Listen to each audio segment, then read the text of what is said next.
আপনারও কি ফেসবুকের 300K চ্যালেঞ্জ কমপ্লিট হয়েছে? তাহলে আপনাকে জানাই অভিনন্দন। কিন্তু এখানেই অনেক ক্রিয়েটর ভুল করে থাকেন। তারা মনে করেন ফেসবুকের 300K চ্যালেঞ্জ কমপ্লিট হলেই কন্টেন্ট মনিটরেশন সেটআপ চলে আসবে, কিংবা কন্টেন্ট মনিটরেশন সেটআপ পাওয়ার যে ক্রাইটেরিয়া রয়েছে সেটা তারা ফুলফিল করে ফেলেছে।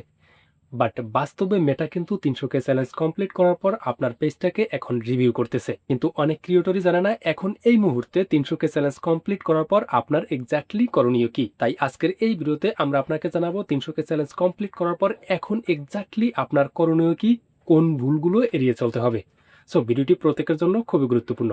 আর হ্যালো এভরিওয়ান, আসসালামু আলাইকুম। আপনারা দেখছেন ডিএম এক্সপার্ট আইটি, আর পুরো ভিডিওতে আছি আমি মোহাম্মদ মাজহারুল ইসলাম। বর্তমানে ফেসবুকের কন্টেন্ট মনিটরেশন সেটআপ পর প্রথম ধাপ হলো 300K চ্যালেঞ্জ কমপ্লিট করা, কিন্তু এটি আপনাকে কন্টেন্ট মনিটরেশন সেটআপ দেওয়ার গ্যারান্টি দেয় না। এখন আপনাকে প্রতিনিয়ত অরিজিনাল কন্টেন্ট পোস্ট করতে হবে।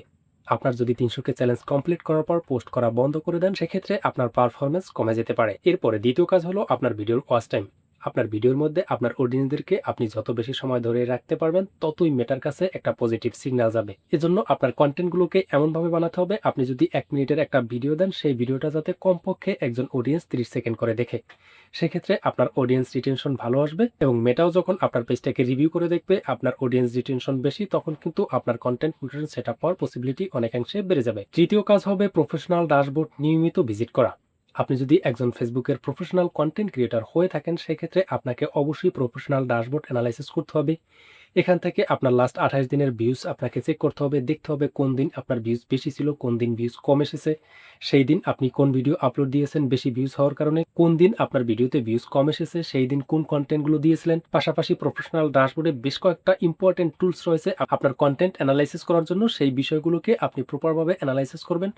এছাড়াও প্রতিনিয়ত ফেসবুকের প্রফেশনাল ড্যাশবোর্ডের নতুন নতুন আপডেট আসে, সেই আপডেটগুলোর সাথে আপনি পরিচিত হবেন। এছাড়াও আপনি যদি কন্টেন্ট মনিটরেশন সেটআপ পাওয়ার উপযুক্ত হন, সেক্ষেত্রে ফেসবুক কিন্তু প্রফেশনাল ড্যাশবোর্ডের নোটিফিকেশনের মাধ্যমে আপনাকে কন্টেন্ট মনিটরেশন সেটআপের ইনভাইটেশন পাঠাবে। এজন্য অবশ্যই আপনাকে প্রতিনিয়ত প্রফেশনাল ড্যাশবোর্ড ভিজিট করতে হবে। এছাড়াও চতুর্থত, আপনার পেজে কোনো প্রকার পলিসি ইস্যু আছে কিনা সেই বিষয়ে আপনাকে খেয়াল রাখতে হবে। পাশাপাশি আপনি যে ভিডিওগুলো আপলোড দিবেন, সেই ভিডিওগুলো পলিসি সেভ কিনা সেই বিষয়গুলোকে অ্যানালাইসিস করে আপনাকে কন্টেন্ট পাবলিশ করতে হবে। এছাড়াও প্রতিনিয়ত প্রফেশনাল ড্যাশবোর্ড থেকে আপনি আপনার পেজের রিকমেন্ডেশন সেকশন, মনিটাইজেশন স্ট্যাটাস, এই বিষয়গুলোকে চেক করবেন, যাতে করে আপনার পেজে কোনো প্রকার ইস্যু যদি এসে থাকে, ইনস্ট্যান্ট আপনি সেটাকে সলভ করে নিতে পারেন। আর সবশেষে 5 নম্বরে ধৈর্য ধরুন।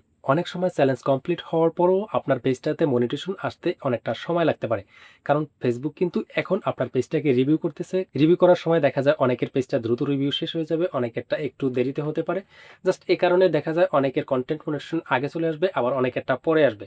বাট আপনার পেজে যদি এই বিষয়গুলো সবকিছু প্রপারভাবে আপনি করে থাকেন, 2 দিন আগে হোক বা পরে হোক, আপনাকে কিন্তু কন্টেন্ট মনিটরেশন সেটা পেয়ে যাবেন। আপনার কি 300K চ্যালেঞ্জ কমপ্লিট হয়েছে?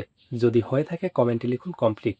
আর যদি এখনো কন্টেন্ট মনিটরেশন সেটআপের জন্য ইনভাইটেশন না পেয়ে থাকেন, সেক্ষেত্রেও কমেন্টে লিখুন। আপনাদের প্রত্যেকের কমেন্টের রিপ্লাই দেওয়ার চেষ্টা করব। ভিডিও ভালো লাগলে লাইক করুন এবং বন্ধুদের মাঝে শেয়ার করে দিতে ভুলবেন না। এছাড়াও পরবর্তীতে এরকম আরো ইম্পর্টেন্ট ভিডিও পাওয়ার জন্য আমাদের ফেসবুক পেজে ফলো দিয়ে ইউটিউব চ্যানেলে সাবস্ক্রাইব করে রাখবেন।